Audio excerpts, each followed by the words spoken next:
1 Corinthians chapter 14, verses 1 through 20.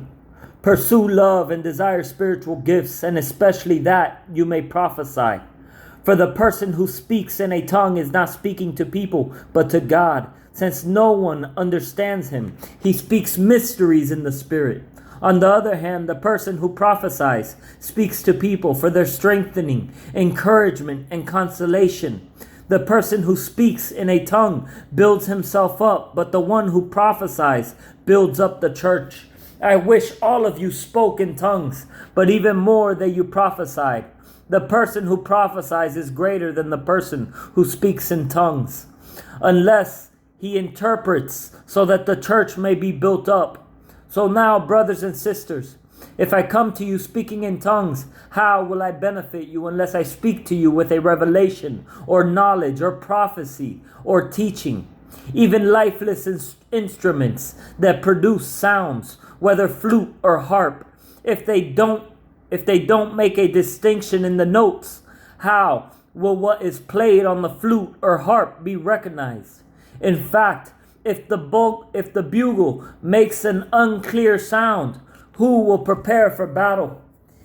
In the same way, unless you use your tongue for intelligible speech, how will what is spoken be known?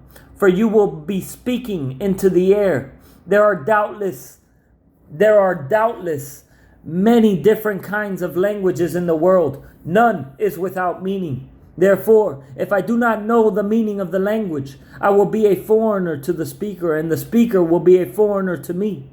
So also, you, since you are zealous for spiritual gifts, seek to excel when building up the church. Therefore, the person who speaks in a tongue should pray that he can interpret. For if I pray in a tongue, my spirit prays, but my understanding is unfruitful. What then? I will pray with the Spirit, and I will also pray with my understanding. I will sing praise with the Spirit, and I will also sing praise with my understanding. Otherwise, if you praise with the Spirit, how will the outsider say, Amen, at your giving of thanks, since he does not know what you are saying? For you may very well be giving thanks, but the other person is not being built up. I thank God that I speak in tongues more than all of you. Yet, in the church, I would rather speak 5 words with my understanding in order to teach others also than 10 words in a tongue.